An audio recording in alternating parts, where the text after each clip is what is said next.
Welcome to another edition of the Basketball Teacher Podcast. Our mission is to bring you discussions on a wide array of topics in the coaching world to grow players on and off the court. You can connect with us on YouTube, Facebook, and Twitter, and also reach us directly through email at basketballteacherpodcast@gmail.com. Now, here's your host, Coach Mike Hernandez. Here we go. Welcome back, everyone. Thank you guys so much for joining us here for another episode, wherever in the world you are listening to us from, whatever platform you're listening to us on. Thank you guys so much for listening. Thank you so much for the support, for sharing this with people who you know who might be interested, and really looking forward to bringing this episode to you guys today. Those of you who've been listening for a while have probably heard me talk with coaches who have talked about 5-out in many different senses in terms of the offense that they run, talking about running a 5-out, or how the game is being more spread out, where teams are running a 5-out sort of offense. But I've yet to actually dedicate an episode just talking about running a 5-out system. And I thought that would be something that would be really valuable, really interesting, and something that a lot of you who are listening can probably relate to, reflect on, and kind of think about your own practices when it comes to maybe running your own 5-out system that you run.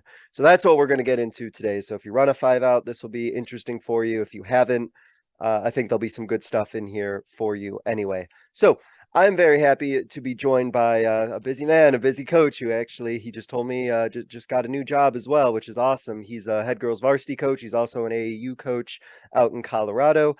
Very happy to be joined by Coach William Campbell today. Coach, how we doing?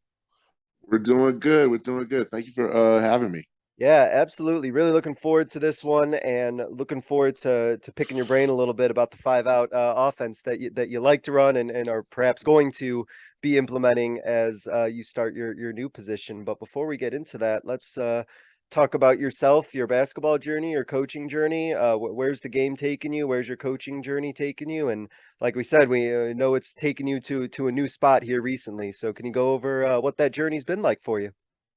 Well, that journey started with me as a player. Played at the high school level back in Maryland. Went on to play in college at Rutgers University in Camden. That's a D3 school. It's not the major Rutgers University that everybody talks about in the Big Ten. And I played a little pro, semi-pro. Played in a couple little leagues here and there, and played a little overseas. But I started getting into coaching through my brother. My brother, he was a head men's coach for his alma mater at Bishop McNamara, won a city title there. And I really started to get into it right after I started playing. I wasn't the greatest of athletes. I played my game a little bit more cerebral. I played my game a little bit more like basketball IQ sense. So my brother got a job after Bishop McNamara. He got a job at Bishop Ireton for a girls varsity basketball coaching job, and he was just like, "Would you like to come along? I know you've been very interested and stuff like that." I was like, "Girls." I've always done guys. I've always been an AAU coach with the boys. Are you sure? It's like, yeah, I'm doing this for the first time too. And I was like, okay, I'll get with it. And then for those 4 years at Bishop Ireton, I just started to like the girls' game a lot more, just below the rim, more. More coachable, more kind of just love seeing the fundamentals come out. Just love seeing just how the game has gone over the years. But anyway, did that for a few years. Did some stints with some other private schools in DC. I'm DC born and bred. And finally, I got my opportunity at a little charter school called Edmund Burke for 2 years. It was a pretty good experience. Taught me a lot. Taught me taught me the other elements of coaching. Okay. not just the X's and O's and what you do in practice and stuff like that, but just some other aspects like you got to recruit a little bit, and you've got to maintain a program through fundraising, things like that. And for those 2 years, we were pretty successful. And then I moved on, being an assistant again at a couple of other schools, and then before I left for Colorado, I was at the Bullis School in Maryland as a JV head and a varsity assistant for 2 years under a great coach, Amy Heiselman. She just taught me, how to better interact with my players. She taught me how to communicate a little bit more. Finally, after that, my wife got a great job in Colorado 2 years ago. I was kind of voluntold we're gonna move and all that stuff. Yeah. And when I got here, I had that itch. I love basketball. I grew up in a basketball family. Basketball is just all I know. So I couldn't stay away. And then with COVID and everything like that, it was interesting. So I got like my first job in AAU under Colorado Premier, which is a great organization and all. And it helped me, just get myself going and all that stuff. And then a couple of months later, I got a job up at a mountain school, Conifer High School. And for 2 years, I was the head coach there. I learned there about just the differences regionally of just different places. Up at Conifer, it's not a lot of basketball up at the mountain. So you have to like promote just, hey, like, come on out. Basketball is fun. Yeah. This is, advertising the sport. Basically advertising the sport. And meanwhile, trying to get what you have in the school to teach them the game of basketball. Sometimes I had to do more teaching than I did coaching and stuff. So moving on, I just completed the second season and stuff like that. I hope I left it in a better place. I think I left a little more fun in the game. So girls are starting to just say, let me try basketball out. But I got a great opportunity at a new school, Fairview High School, in Boulder. A little more up to my speed. Like Conifer was 4A. Not a lot of girls in the building and stuff like that. Moving up to Fairview, it's a 6A school. So, you're going to have a lot of athletes in there. And then it's just an opportunity for me to see. It's an opportunity for me to see what I can do with more in the cupboard. Sure. And I'm just excited for that opportunity. But that's how the journey goes. It started as a player. I love the game so much. I did not want to stay away from it after my playing days. And just I love coaching now. I love the lifelong process of learning. I'm always learning. My one of my former coaches once said, if you're not still learning about this game or whatever like that, you're never going to be a great coach. If you're still not evolving, you're never going to be like the coach that you want to be. If you're just stuck where you are, then you'll be stuck as a coach. Mm-hmm.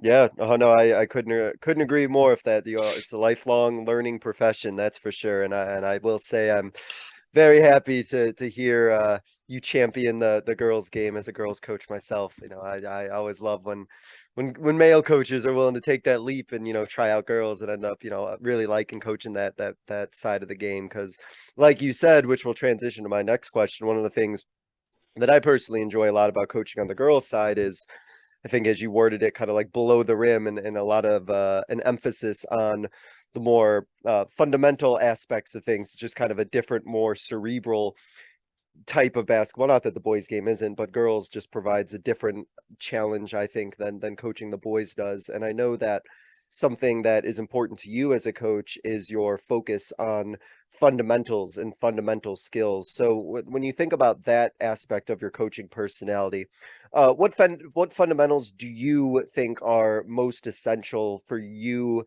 and your teams to be consistently working on? What are those fundamentals in particular that you like to emphasize? Of course, all the basics: shooting, passing, dribbling. Um, you know, uh, to quote philosopher Nietzsche, one can't fly into flying. You have to learn to stand and walk. It goes back to just, teaching them the proper way to dribble, teaching them the fundamentals of a crossover, teaching them the basis of a shot. Some people do different things. If you're teaching the fundamentals a different way, you're teaching them. Everybody's got their thing. For me, shooting, I tell them, make sure that before you do it, we're doing shot builders. We're not like, you're not coming in the gym and immediately shooting like 15, 20 footers or going Steph Curry or whatever like that. You're starting from the ground up, making sure your form is correct, making sure you're practicing swan-like approach, passing, not just two-handed passing, one-handed passing, outside hand passing, things like that before you build into like, I'm gonna do a crossover with a jab, this, that, a third, and go to the hole, or I'm gonna do a step back shoot. You got to go. Go through all that footwork, a basic mic and drill. I always love the mic and drill. That helped me get better as a player. That always helped me get better as a player. But it's just like.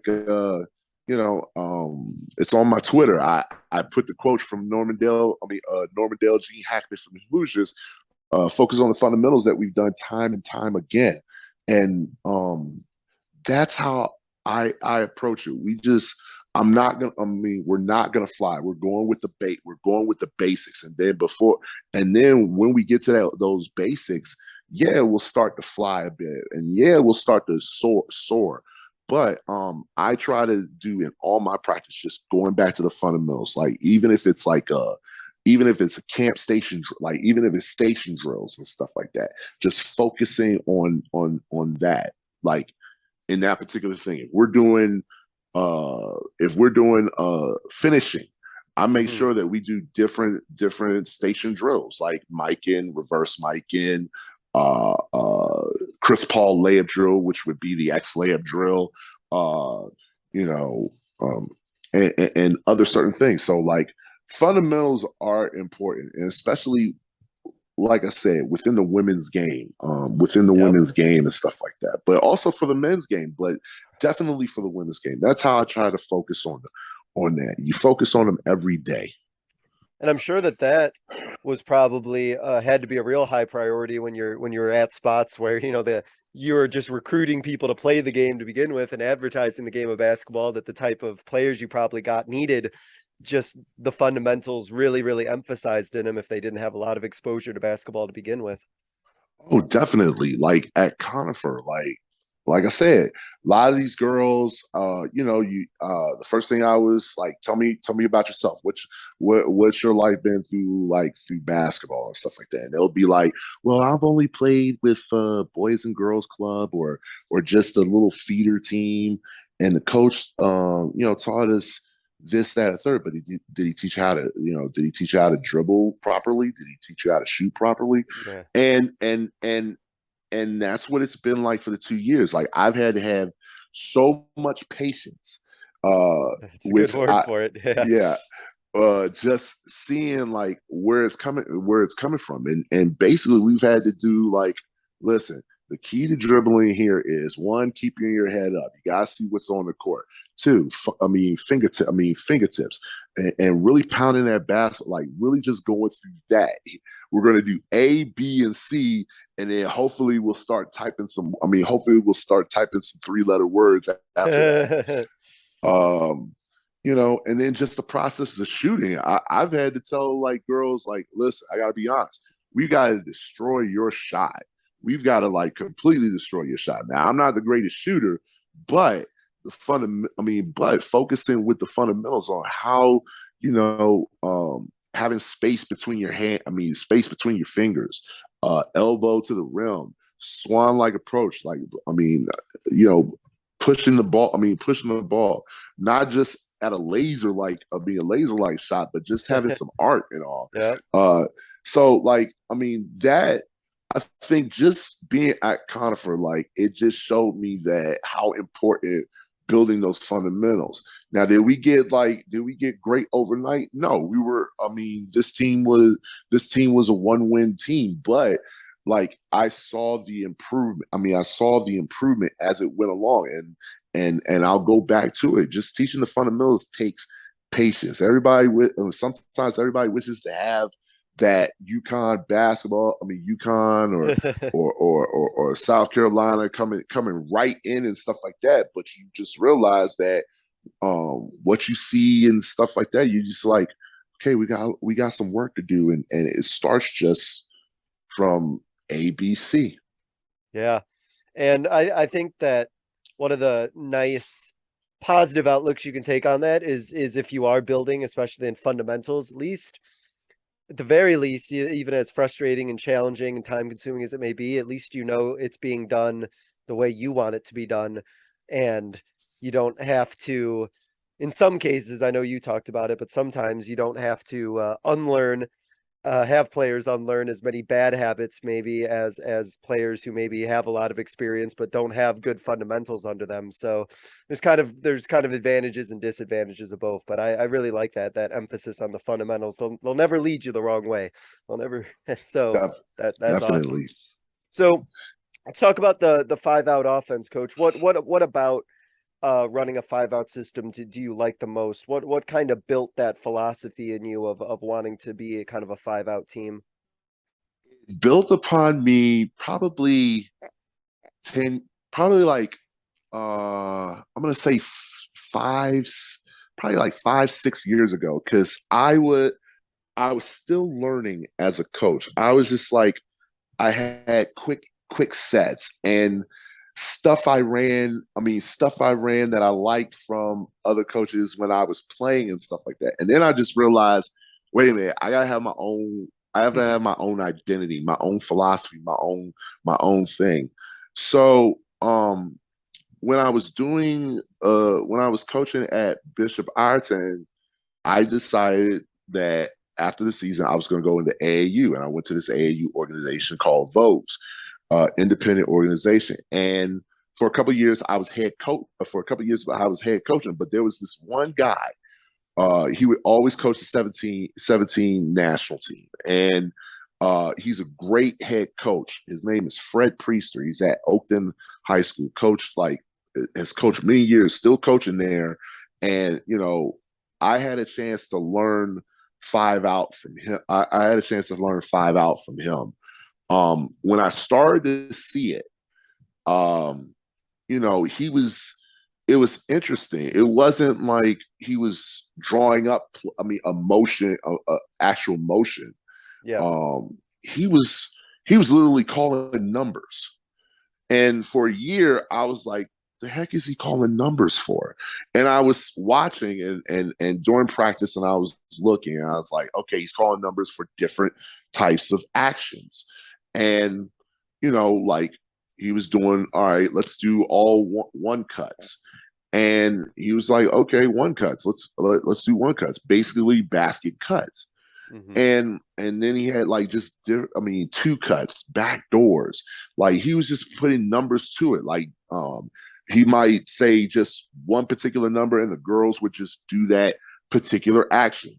And I was confused, and and I really asked him one day. I said to him, I said, like, what's with the numbers and stuff like that? He's like, it's like, Campbell, I got this idea from a coach, Harry Peralta, and he was the head coach at Villanova for a long time.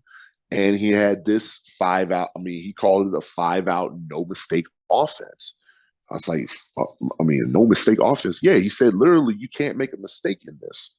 So he taught me the different cuts that he did, but he was like, Parada does it differently. He has different number. He had different number cuts, but those number cuts didn't sometimes work with me. So I had to make my own.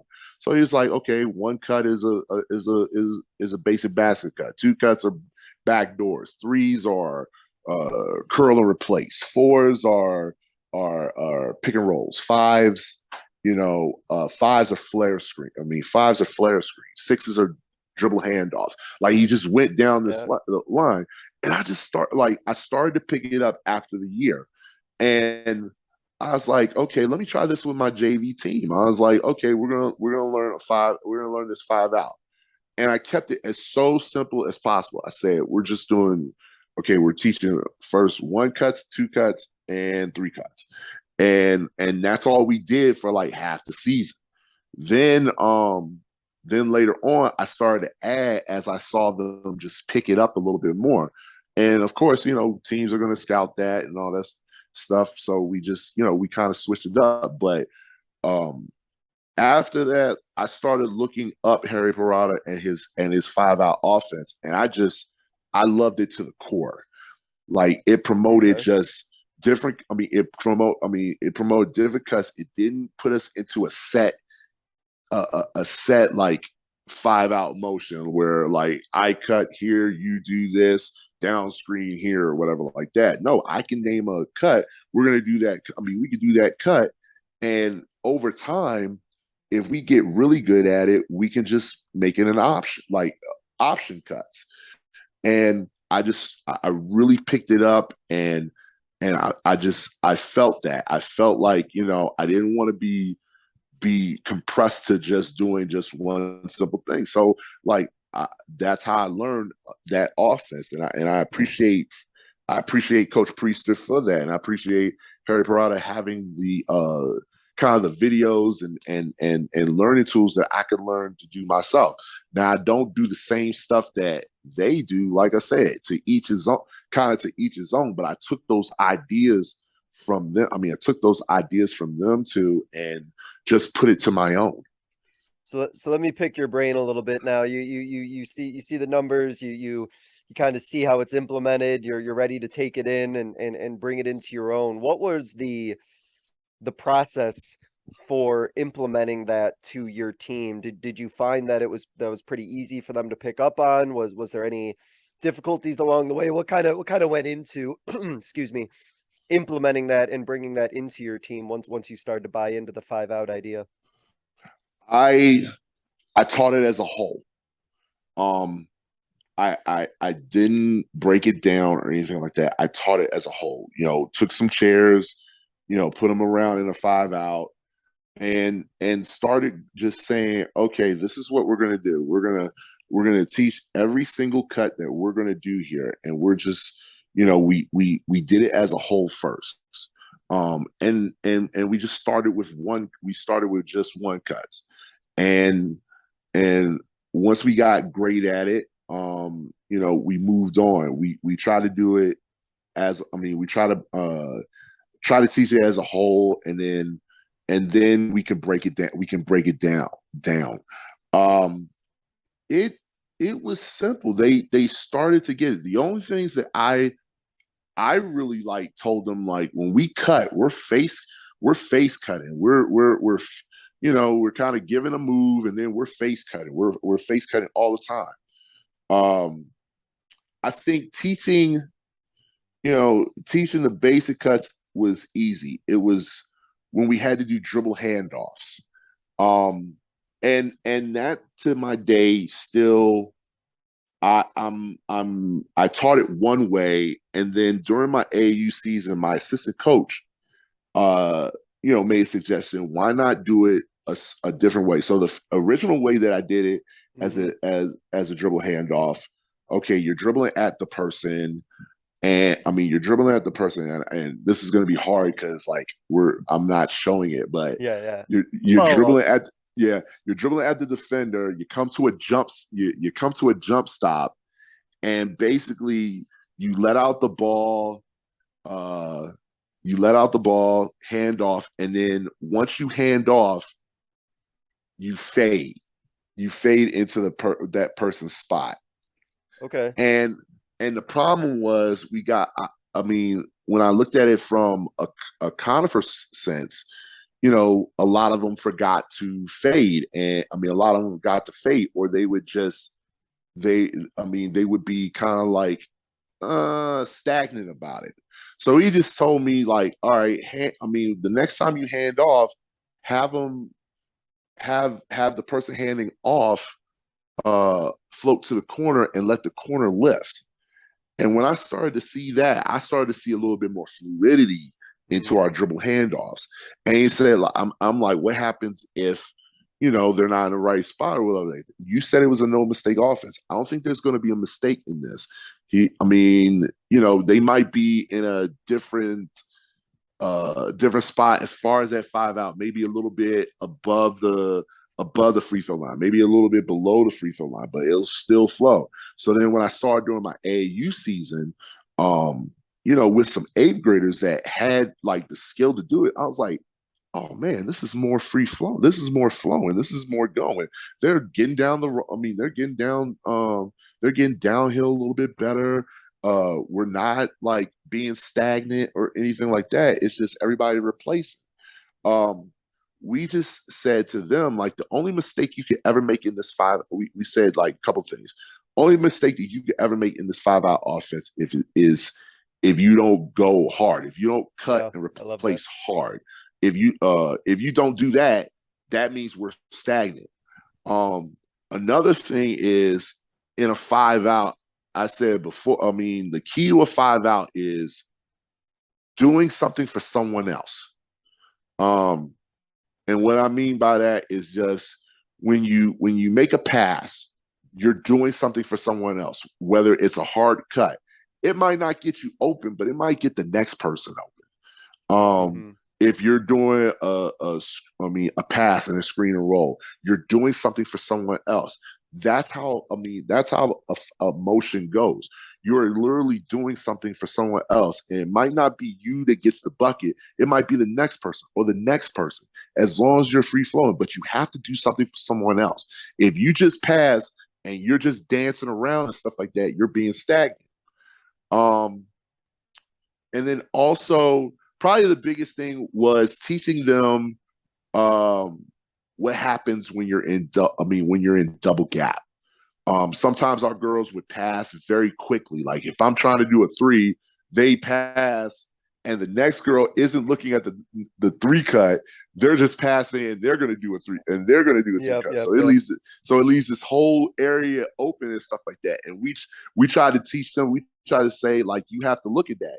If you see a big gap like that, a double gap and all, you're in ISO. You're basically, I want you to just take yourself out of the motion and just make a move to go, because you're basically in ISO. You basically have all this room to maneuver with and all. Once we did all the once we kind of did all the cuts, it was then just teaching a last layer of the 5-out, which was the dribble drive offense. Kind of the dribble drive. Like if we would, teams would just get used to our numbers and stuff like that, so we had to switch it up. So when I would call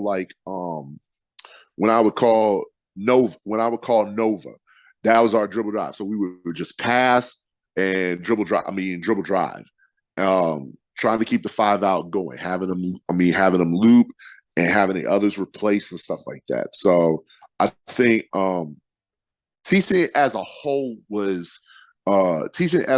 for me is the easiest thing. Just going through all the cuts so they see all the cuts, and then doing the cuts, and then breaking it down, doing 3v3s, doing read and reacts and stuff like that. Doing read and react drills and things like that. But teaching it, for me, it's teaching it as a whole before I break it down. When you think about the individual elements, because running a 5-out type system requires a lot of individual, whether it's thought processes, decision making, being able to kind of know, like, time and situation, and as you mentioned before, like what move is going to be made that is going to help somebody else on their team free them up and give them a better opportunity to be successful. So when you think about teaching the individual about, how to, do proper cuts, or how that individual person fits within the frame of the offense, how do you go about kind of teaching the individual kind of what their role is and how to do the part of the offense, as well as how to basically kind of read the situation and be able to have like a little bit of freedom and autonomy. How does that kind of go when you're working with players individually? Um, when you're teaching it, you're teaching kind of the roboticism. You're kind of teaching the roboticism Yep. of your offense. Like this is, when we call a certain number, this is what we're looking for. We're looking for example, let's say all one cuts. Uh, we're looking for. We're teaching that robotics. Kind of teaching that roboticism and stuff. But we try to tell our girls that just because we say a number doesn't mean you have to do that number. Um, some Okay. girls get lost in the roboticism, like, oh, I forgot to do that. No, it's okay. This is why there's a no mistake offense. Like if you feel, if you're doing one cuts and this person is overplaying and you need to go back door and you feel like that's the right move, then go back door. Like, I always tell them during practices, just because I say let's run ones and threes, it does not mean. It means yes, I want the basis of our offense right now to be just be basket cuts and curl replace. But you have to be a basketball. You have to still be a basketball player and see what's going on. If they're overplaying that away screen, you can go back door from that curl and replace. You can go back door from that curl and replace. You don't have to literally take it and curl. You can literally, like, as you see them cheating over, go back door from that. Everybody else understands to replace a spot. Um, and that's where it gets into like just option. Where it gets into our option. I always call it Mike for motion, and I'll be like Mike option. Mike option. So like, yes, we're teaching roboticism and stuff like that, but Yeah. we try to just tell them that it's okay if you do something else. As long as we're still moving and stuff like that. If you say, okay, like, all right, you feel like the one's not working. Let me do a dribble handoff. Okay, you're doing a dribble handoff. That means everybody else just knows. Let's replace. And what we also do is we say, call the number that we're asking. Even if we say ones and threes, just pass and say 1 1 1 1 1 1. Hey, 3 3 3, I'm coming. Um, but as far as the individualism and stuff like that goes, like a certain player or whatever like that, we tell them it's okay to deviate from the offense. It's okay to do if we've been doing ones and threes and then you just see something and you decide I'm going to slip. I'm going to slip that screen. That's fine. We're keeping it. You're still keeping us in motion, um, and it's getting somebody else open or whatever like that. It's getting someone. It's getting to alleviate the pressure. That's fine. That's fine.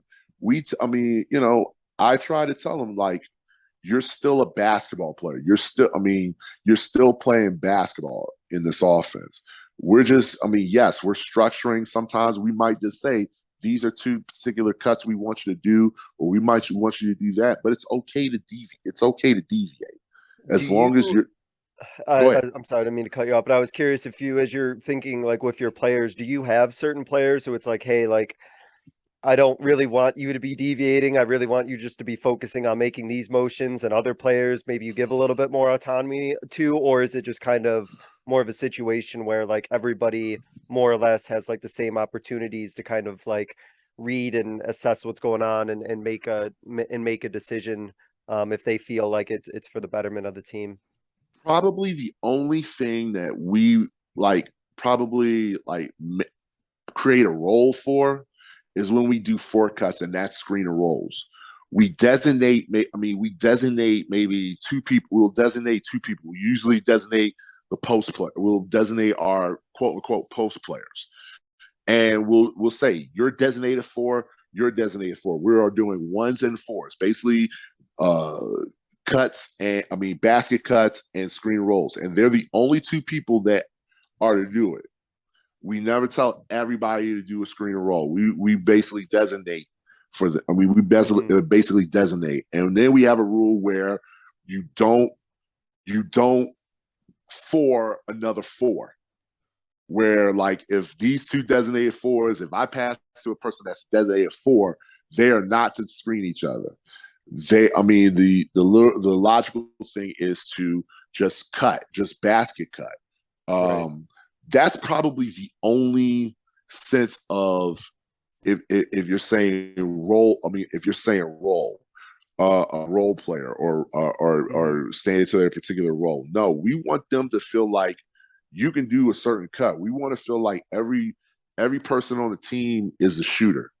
Um, and it's just about like it's like what's a good shot for you, what's a good shot for this team. I mean, but other than that, we want them to have their thought process in there. We want them to have their thing. The only time we probably create a role is when we do four cuts, designated fours. Yeah.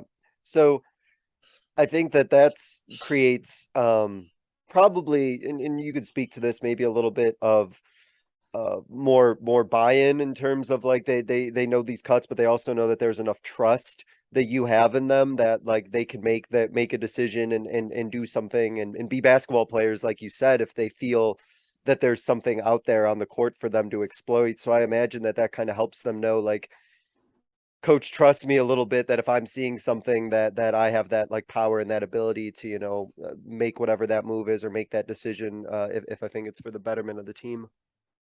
Yeah, I mean, no, I totally agree because they're on the floor. Yeah, I they're the mean, ones playing. they're the ones playing.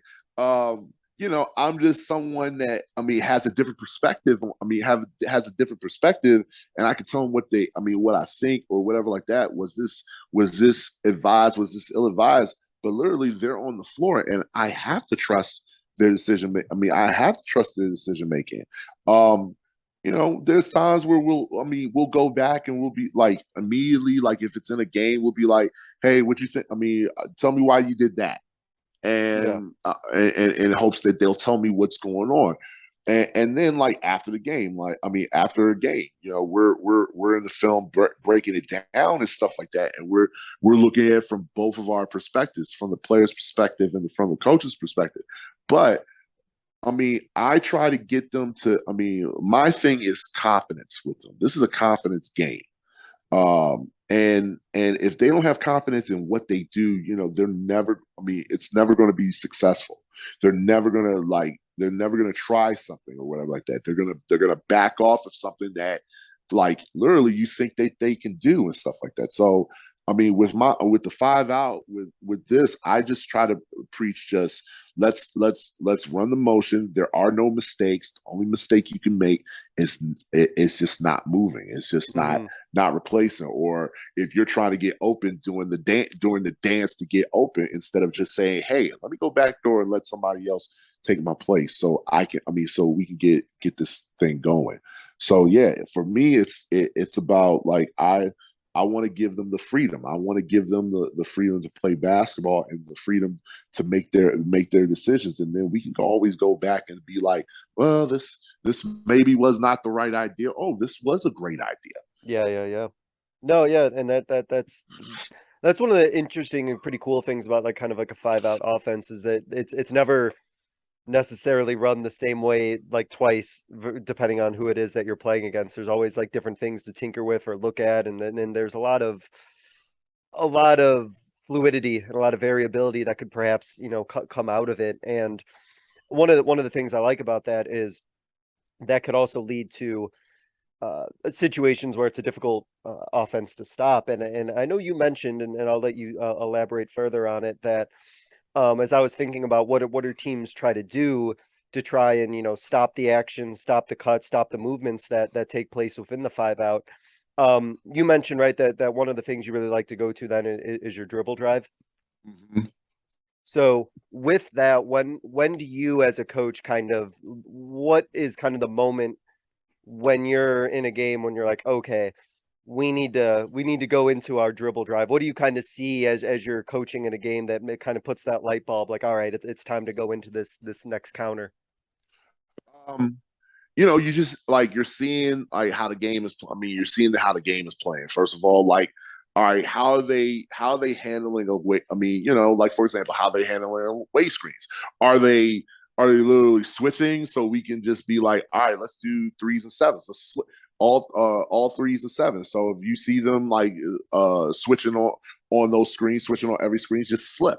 Um, uh, if they're if on our dribble handoffs they're overplaying it, like do we just like dribble at and go to two cuts, so we will say sixes and twos, and then like if we're not making any leeway and we just need to put the ball on the ground and stuff like that, like we'll see it and stuff like that if they're playing back on, if they're playing it back or a certain way.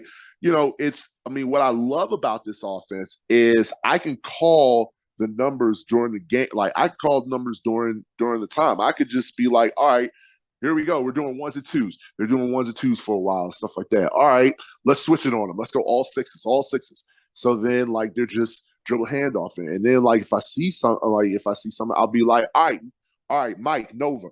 Then they know like, all right, let's go. One pass, dribble drive. One pass, dribble drive. One pass, dribble drive. Or we might be two passes, dribble drive. What I love about this is I can change it on the fly. Yeah. I don't have to draw it up. I don't really have to draw it up. I don't really have to I don't really have to like take a timeout or whatever like that. I can just be like, all right, I'll yell it out, switch it. Things like that. Like it's just also seeing how they play. How they play us. It's seeing like what particulars. How they're gonna. What's their counter? So I can counter too. So, you know, that's where the chess match comes in. But I will know like to dribble drive when I feel like, you know, all option. Sometimes just to switch it up on them. They'll hear. Everybody will get probably everybody will get the pattern. You still gotta stop us, but like everybody will get okay. They're doing one, so it's now. So it's now basket cuts. Oh, they're doing okay. They're doing fives. They're flaring. All right. Well, um, I'll just switch it up. I'll switch it up when also when it gets stagnant where I'm just like calling different numbers in there, and it's like, okay, all right, Campbell, they're trying to find out what these numbers are so they can counteract and all. But switching into a dribble drive, it's simple. It's simple, especially in this office, which I love. Like I said, you don't have to call a timeout. You can just basically you're still in the fluidity of the offense, and you decide I'm going to switch it up to something so elaborate. It's always, yeah. I mean, it's. I think one of the best parts, it seems like, of that is that you just quickly can call out something else, like you said, without having to call a timeout. You can just kind of go right into like call out a different number or a different action, and like it seems like your offense doesn't really miss a beat. You can just call something else out, and then boom, they just get right into that. And then if like it almost seems like from the situations you're explaining that the other coaches, as they're trying to figure it out, are always kind of like one or two steps behind you, and they can never really quite catch up. Mm-hmm. No, I totally feel that I totally feel it. Like when I did it with Conifer, like I say, it takes. With them, it was taking time and fundamentals and patience and stuff like that. But like as season went, I was impressed at how they were getting it. How they were getting it. We were still playing great teams and stuff like that, but like just to see sometimes uh them actually doing the actions, actually like getting to the rim, getting a great shot and all. That was very satisfying for me. But then, like, on the other side, I'm going to my AAU team. They've played for years. They've played literally for years and have this.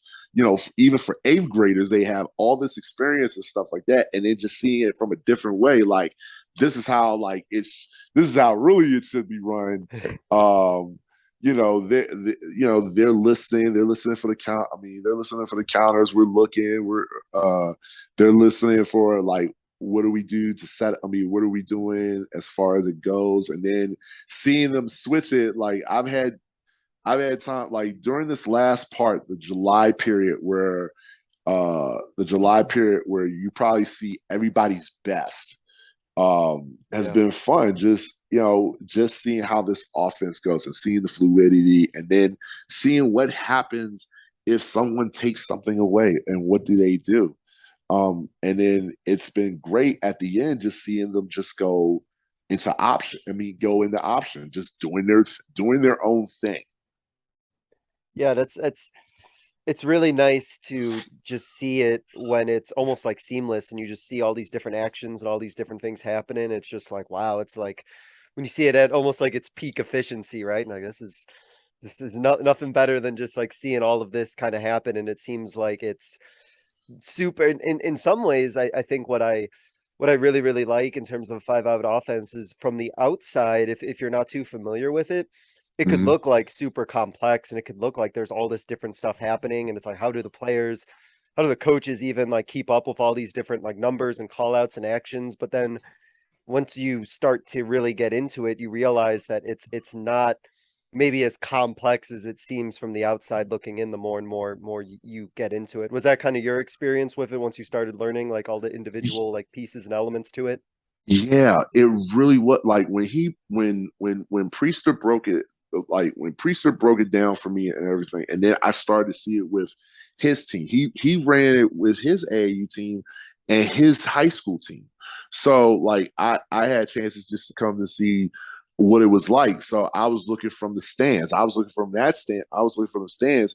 I'm like, man, they're just running this like so effortlessly and all this stuff. And they really didn't have like the big time talent or whatever like that. They just were disciplined. I mean, they were very disciplined in running it. He would just call out, I mean, his own numbers, and he would call the counters, and they would just like bang, seamlessly get into it. And it wasn't, and then I just like realized it's really not that hard. First teach those first teach the cuts that you need them to do, make sure they understand how to do those cuts, and then like and then you can break it down. I mean, you can break it down if you want, but then when you're scrimmaging and seeing how it goes, you're like, man, like, wow, this is like this is really really simple, and that's what I needed, simplicity. I mean, I needed simplicity, and I needed my girls to know that uh like this is simple. Like we're keeping it very simplistic. We're keeping it very simplistic. I'm not putting anything like if I mean I'm not keeping it robotic. If you do A, then B will happen. If you go here, this will that. If they take this, counter with this. No, it was just more like, wow, okay, they can switch to a. I mean, they can switch to a different action. They can do this. They can go dribble drive, and it all seems so effortlessly and all seems so simple. And then when I started to teach it, like like when I taught it the first time, Hmm. it was the first time I taught it. I thought I was I thought I was creating a Chinese fire drill or something like that. I thought I was like, I thought I was, I thought I blew up the world or something like that because I kept, questioning everything that I was, and I was like, man, I'm ready to go back to this offense or whatever like that. But talking with him, he's like, just, you got to be patient. You got to be patient and all, and just keep teaching it the way you are, and stay with it. Even if I mean, even through the whole year, stay with it. So the first time I ran it, I stuck with it. I didn't change anything. I didn't like even when I was like, man, I think I should change. Um I stuck with it, and I saw like just how simple it was. I started to see how simple it was. I started to see just how effective it was. And I've loved it ever since. It's just been it's been a staple for me. Yeah, it's no, that's awesome. That's great to hear.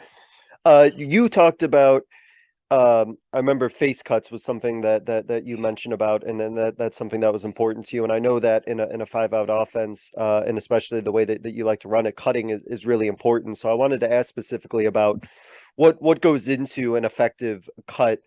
In general, as well as in your offense. I know that, like I said, I know that you like face cutting in particular. But what are some other points of emphasis you think go into an effective basketball cut? Well, after making the pass, like not just, immediately cut, give them a move. Give them a kind of move or whatever like that. And if they're taking, you know, a fake to your opposite side, and giving yourself a little more, a little more room, and then just going at 100 miles an hour in that face cut. Um, uh, if they're taking away that face cut, we can kind of back cut it and stuff like that. We can swim and kind of go behind or whatever like that. Um, so we just try to we always try to teach, like, first thing is just make a different movement, make a subtle jab or something like that. Uh, make a subtle jab so that they don't see it coming, because sometimes it could be you actually doing a three cut where you're actually making a move to the opposite person, making a move to the opposite person. So you just got to give, like, a little subtlety. We try to say you got to give a little subtlety to them, instead of just pass and cut. Like, really just give them a little something to work. Really give them a little move to work with. Just a simple movement. And if they take that away, okay. All right. If they take the face cut away, just go right behind. Just go right behind them and stuff like that. It doesn't do. It doesn't kill us or whatever like that. Next person up, we do another cut. Yeah. You know, that's just we try to teach. We try to teach, just give a little subtle movement, a subtle jerk or whatever like that before making your full on 100 mile an hour face cut. Yeah, it's I've been there before. See these cuts that go like a runaway train, and I'm like, wait a minute, like that's all. You went really fast, but there was no other movement or nothing else happened here. All you did was just zoom out there. No, right. And then doing banana cuts and stuff like that. Yeah. I'll be like, you can feed the world with these banana cuts that you guys are doing and stuff like that. So, you got to cut that out. Just give a little subtle movement, and then go in front. If they take that away, swim to your back. Swim to your backside, still cut. Like I said, even if it's not the cut that even if it's not the cut that you're looking for, it's still something that we're doing in our. It's still a cut that we're doing in our iPhones. Next person up could probably do a face cut the next time or something like that. But Yeah. we just try. We try to teach this subtle movement, sudden jerk to your opposite side before you make an actual face cut in front of them. Excellent. What would you tell a coach before he dives in and is ready to go and implement 5-out? What would you tell them that they should know, or what would you tell them to be mindful of or be aware of before they jump right into running a 5-out offense? I would tell them the same thing. If you're going to run it, just like with any offense, if you're going to try this, if you're going to run like whatever 5-out that you do, you have to be like steadfast in it. You have to be like, even if it's not running the way you want it to in the beginning, even if it's not running the way you want it to in the middle, like you'll never get the actual result for yourself until like the end. Like, do they pick? Have they picked it up? Like, you'll know, like, maybe this isn't it for me. Patience. Also, make sure that you're like, like I said, for this one, I feel like you should teach it as a whole before you break it down. Teach it as a whole before you break it down. Now, some people are different, but that's just, like I said, to each his own. Everybody gets their path a different way. If we all got through the same path, this would be like the most boring game of all time or something like that. But,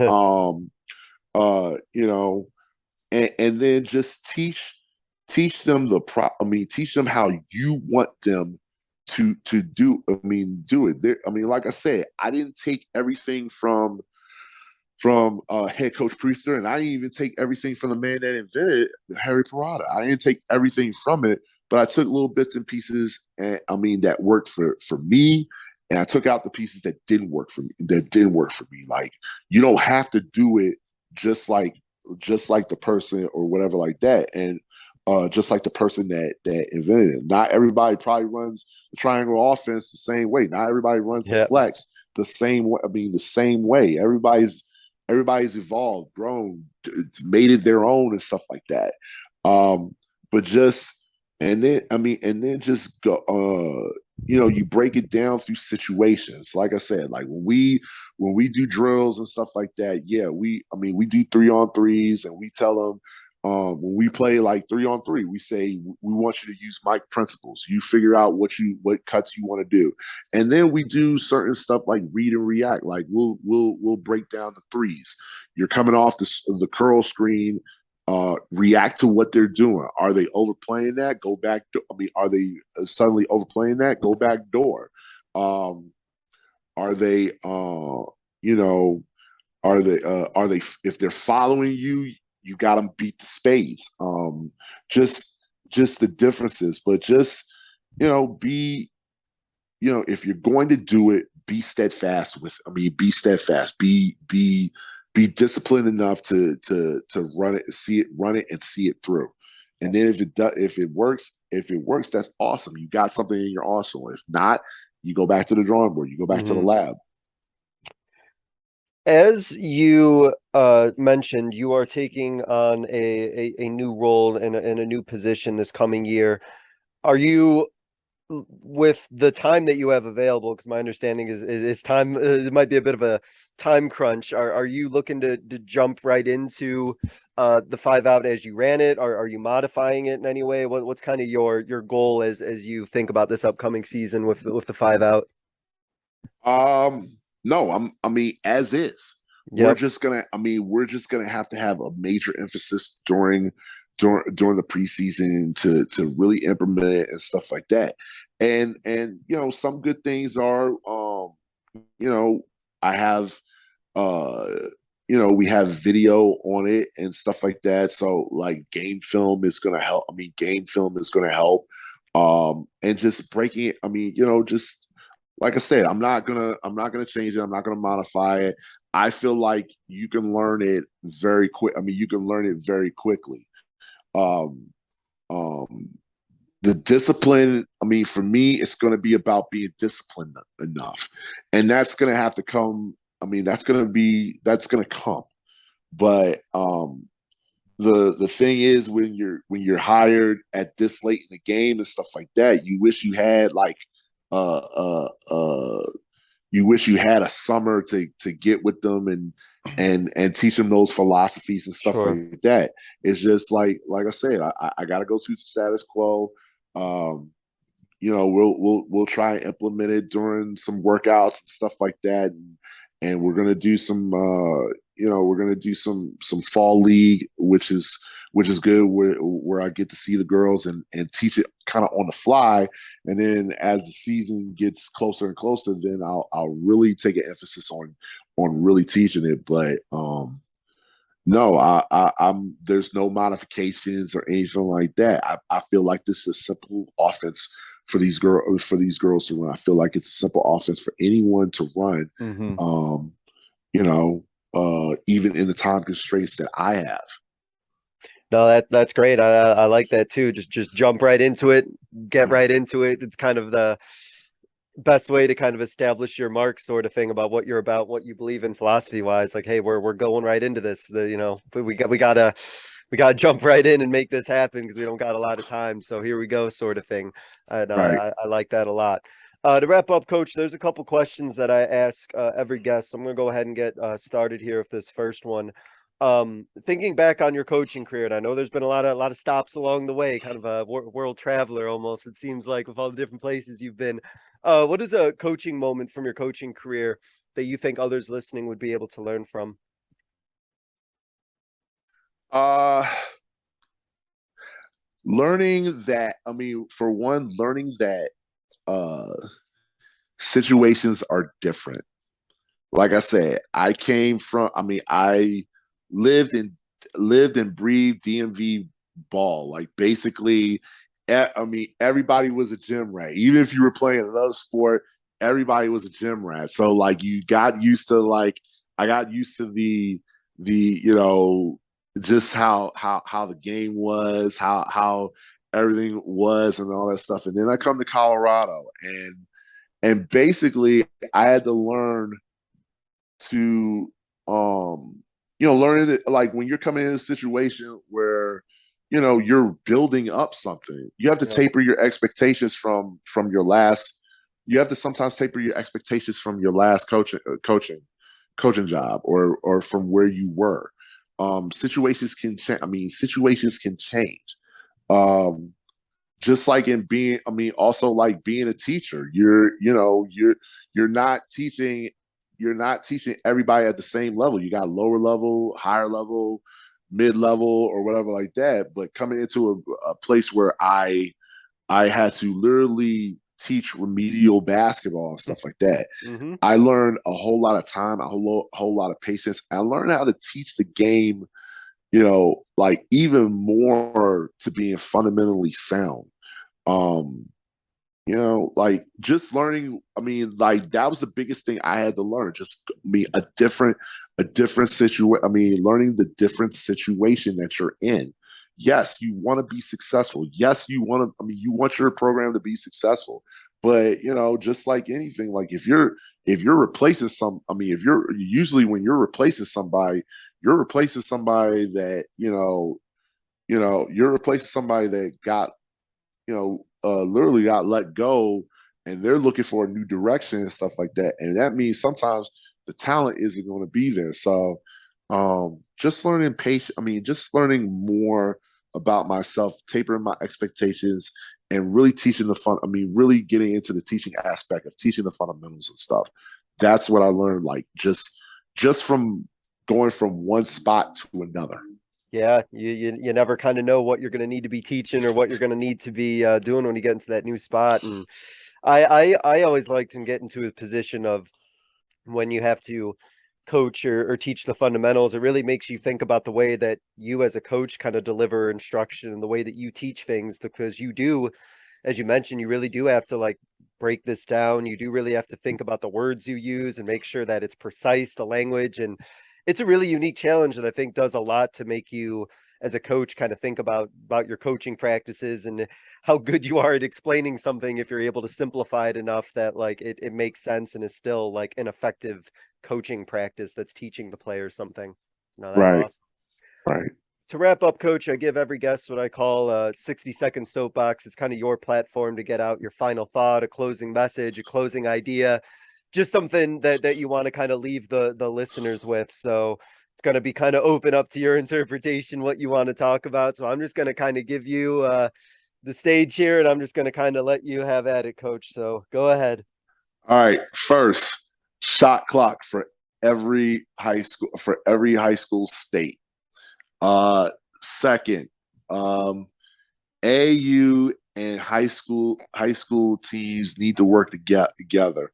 You're dealing with the same. I mean, each of you are dealing with the same student, and you're trying to do what's best for them and put them in a situation that they'll be like, if they want to go to college or anything like that. Uh, Promote the game, that this game is fun. Like, a lot of, I mean, as we grow older and stuff like that, the competition, the competitiveness gets to us and stuff like that. But coaches, please remind your players that this game is supposed to be fun, and if it's not, it's going to become a job to them, and you're going to lose a lot of players. Like, as you've seen through COVID, we're losing. I mean, you're losing, like, officials, you're losing players, you're losing things. Remember to just, I mean, remember, the first thing you got to realize is, make this game fun for them. Make this game fun for them, so they understand. If you do, they're gonna stick to it. They're gonna stick to you. And finally, once again, shot clock in all high school states. Love it. Love it. I'm with you there. So I appreciate it. I appreciate you championing the shot clock. And then once you get it, bring it to Arizona too, if you can, while you're at it. I'd appreciate it. That's funny. Coach, I want to thank you. I got a whole list of notes here myself that I've taken as you talk. So this is awesome. Thank you for talking about 5 out, talk about your coaching journey, talking about fundamentals.